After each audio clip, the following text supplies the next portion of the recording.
Today we are going to discuss about equipotential surface. So in the previous classes we discussed about the potential and potential due to electric charge at a point.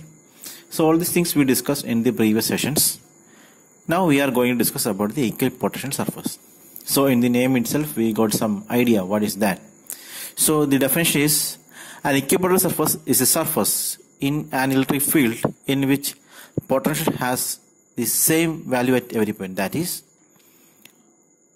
on a surface, if we take any point on that surface, the potential is same. The value is equal at every point on the surface. For example, if we take the surface of the bench or our table, and if it is an equipotential surface, on the center or any edge or any corner, the potential is same. That is the definition of equipotential surface. Now let's discuss some examples of equipotential surfaces. All spherical surfaces. First one, all spherical surfaces surrounding a point charge are equipotential surface.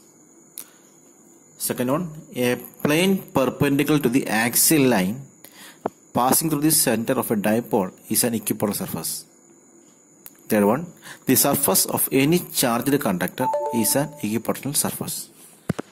That is, on the surface of a charged conductor, the potential is same. All the charges come to outside on the surface only. Inside a conductor there is no charge. All the charge comes to the surface and it is equally distributed over a surface. So the surface, we consider the surface as equipotential surfaces. What are the properties of equipotential surfaces? And there are 5 properties that we are going to discuss. The first property, the direction of electric field strength and the flux are always at right angle to the surface. Second one, no work is done in moving a charge on an equipotential surface because the potential is same, so no need to do a work. Third one, equipotential surface tell us the direction of electric field E is equal to minus dV by dr. Fourth one, two equipotential surfaces never intersect each other. That is, if they intersect each other, then the point of intersection is not equipotential because the potential of two surfaces add up at that point. Then it cannot be equipotential. Fifth one, it helps to distinguish regions of strong field from those of weak field.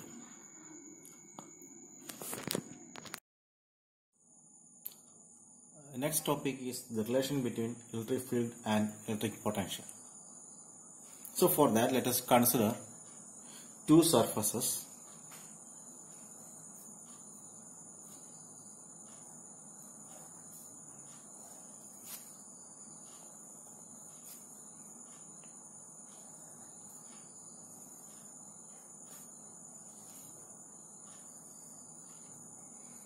So this is surface A and this is surface B, and the distance between these two surfaces is delta L,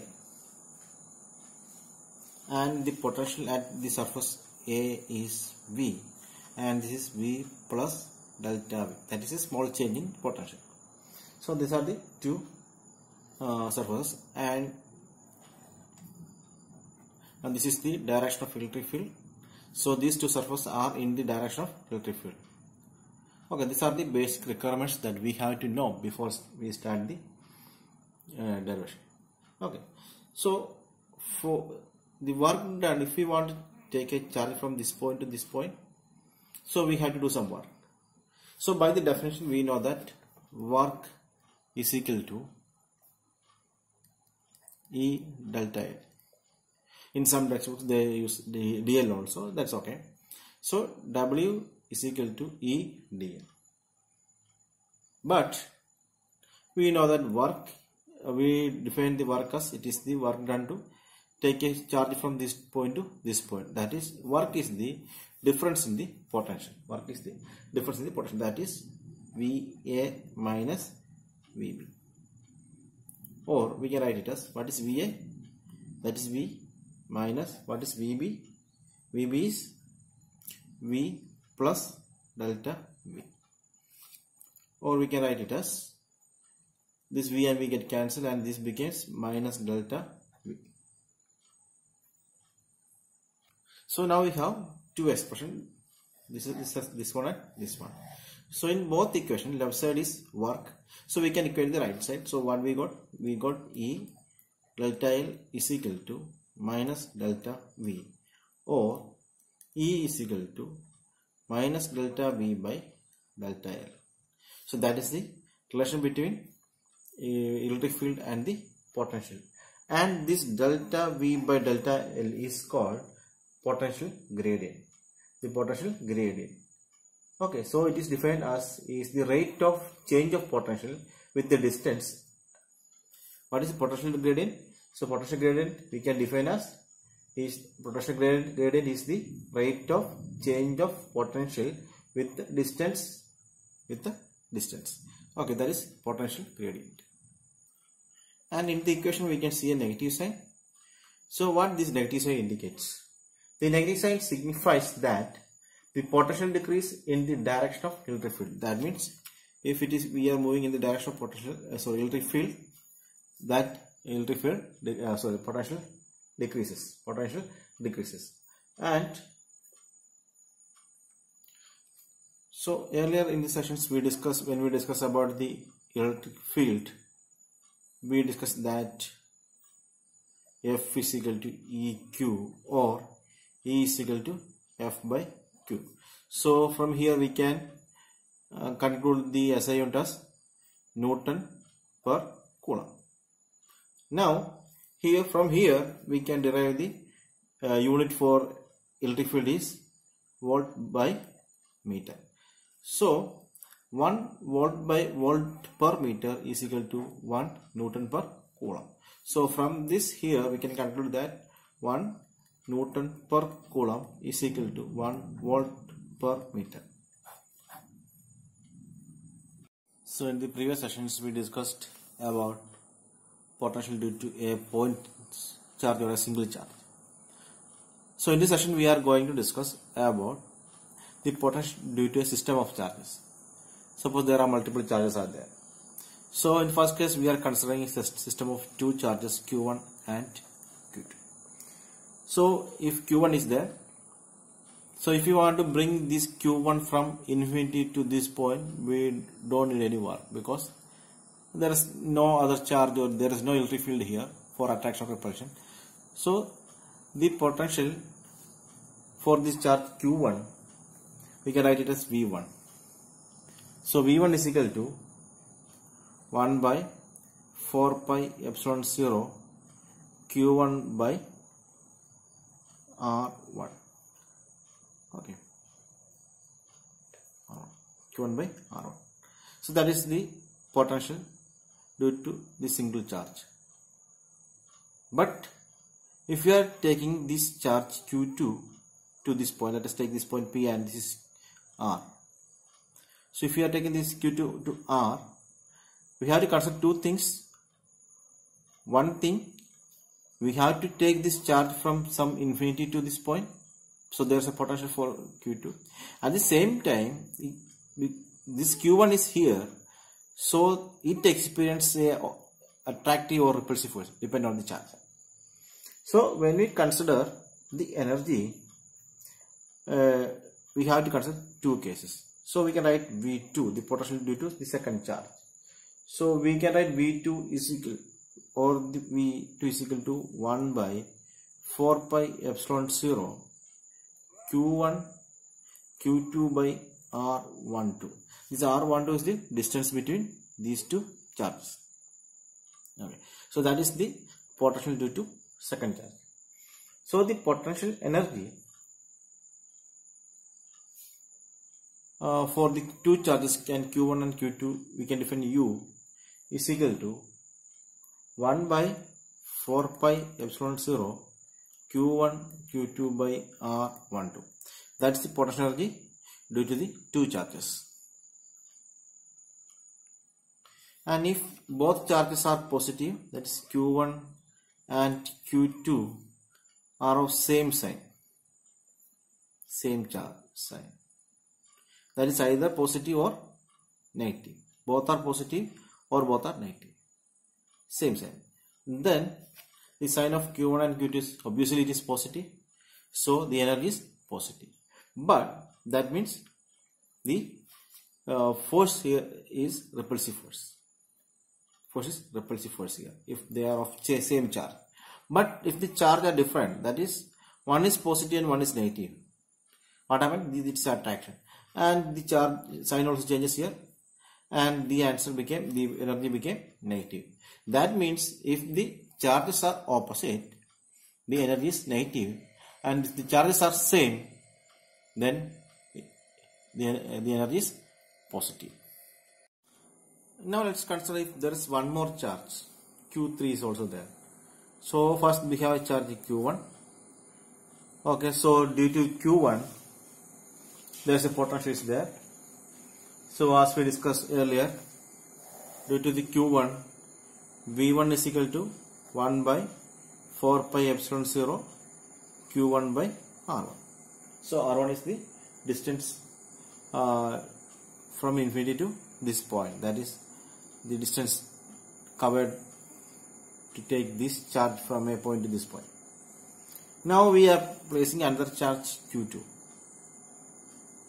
So as we discussed in previous sessions, when Q2 comes, there is a potential, and if we bring this Q2 to this point, we got another potential V2, that is equal to 1 by 4 pi epsilon 0 Q1 Q2 by R12. Now we are taking one more charge Q3. Okay, this R12, R13, R23. These are the distance between these charges. So earlier we have two charges Q1 and Q2. So when Q1 and Q2 are there, by superposition principle, V12 is equal to 1 by 4 pi epsilon 0 Q1 by R1 plus Q2 by R2. That is the potential due to these two charges. Okay. When Q3 takes to this point, we have to consider, first we take the Q3 from infinity to this point, and we have to consider the repulsive force, the electric field due to these two charges. So there are our attractive, our repulsive force is also there. So we can take V3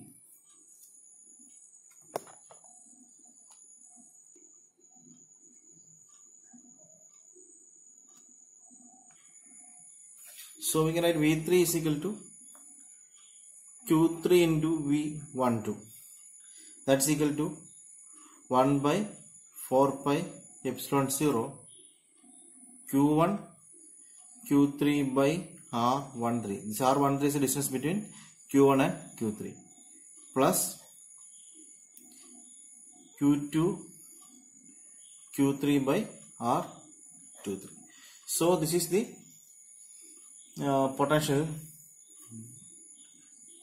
when a charge Q3 is coming to the vicinity of Q1 and Q2. So the total potential energy is the potential due to all these charges, that is this energy plus this energy.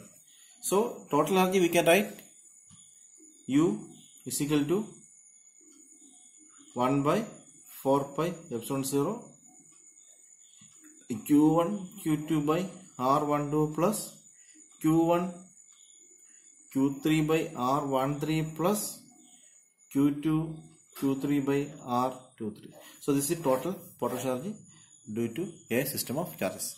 And if we have n number of charges, it will go like that: Q1 Q2 Q3 Q1 Q2 Q1 Q3 Q1 Q4 Q1 Q5 and Q1 Qn, and like that it will go on. Now let's consider a small problem. 4 charges are arranged at the corners of a square ABCD of side as shown in the figure.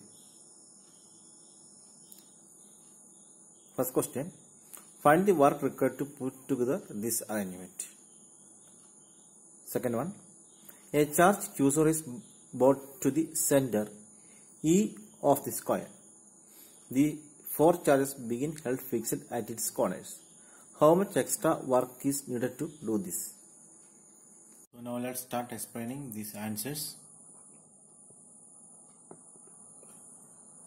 So initially we have the only one charge plus q. So in the first step we only consider the charge at A. So we are bringing this positive q2 here, and since we are taking it from infinity to this point, no work is needed because there is no other charge for attraction or repulsion. So we can take this charge to this point very easily. So work at A is equal to 0. Now we are considering the second point. This negative we want to bring this negative charge to this point. So when we bring this negative charge to this point, there is one more charge, positive q charge at A is there. So as per our previous discussions, the work is equal to the charge into the electrostatic potential. Okay, that is, here the charge is, we can take WB. So here the charge is minus q into the electrostatic potential at that point, because it is the one charge there. So that is 1 by 4 pi epsilon 0 q by d. Why we take d? Because the distance between these 2 points, the side of the square in the quotient is given as d. So here the distance is d. Now we are considering the third case.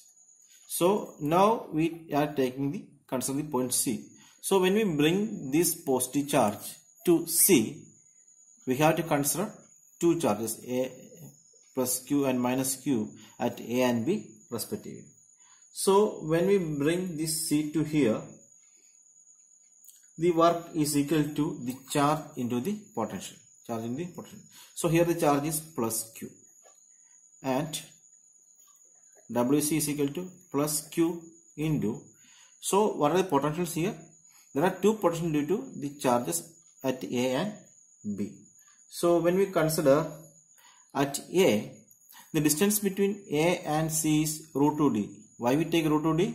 Because the diagonal of a square is root 2 times the side. So we can write it as 1 by 4 pi epsilon 0.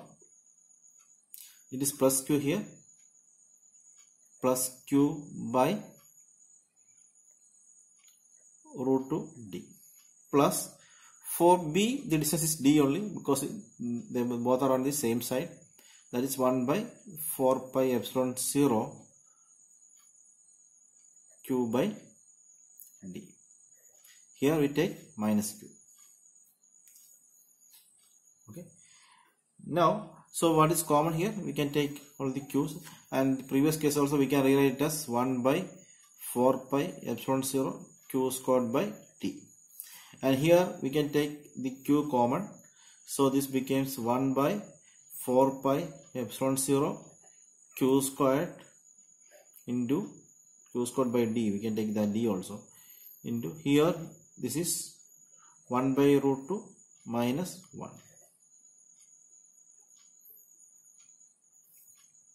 And now we are considering point D. So when we come to point D, that is first step, there are other three charges at A, B and C. So here the work done is charge into the potential at that point. So the charge is minus q here, and the potentials at this point due to the other charges, due to A, that is 1 by 4 pi epsilon 0 q by d, because the distance is d. And due to B and D are on the diagonals. So that is 1 by 4 pi epsilon 0 q by, it is minus q by root 2d, plus due to C both are on same side, so 1 by 4 pi epsilon 0 q by So what are common here? So what is common in these three terms? 1 by 4 pi epsilon 0 q by d is common, so we can take it outside. What we got? 1 by 4 pi epsilon 0 q squared by d into, here this is 1 minus 1 by root 2 plus here also it becomes 1. That is 1 by 4 pi epsilon 0 q squared by d into 2 minus 1 by root 2. So what is the total for work done for keeping this arrangement is sum of all these works. That is total work is equal to WA plus WB plus WC plus WD. That is the total work for keeping this arrangement. Now we are coming to the second part of the question. So we are considering a point E at the center, and here we are going to bring a charge Q0 or Q0. So when we bring this charge Q0 to this point, there are other 4 charges here. Since this point is at the center, all the distances are same. Okay. And we can say that at this work is 0 because at this point the potential is 0. Why?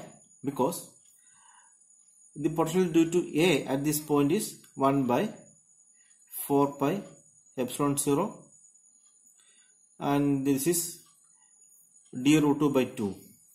So due to A, WA at E is equal to 1 by 4 pi epsilon 0 Q1 by plus Q by distance is half of this one, that is d by root, and due to D, W D, that is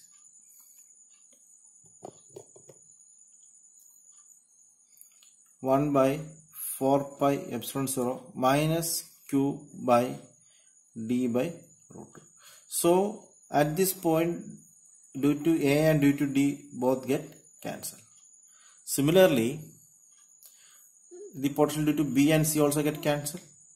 So all the potential due to the other 4 charges are cancelled at this point. So at E, the potential is 0. So work done to bring the Q0 to this point is 0.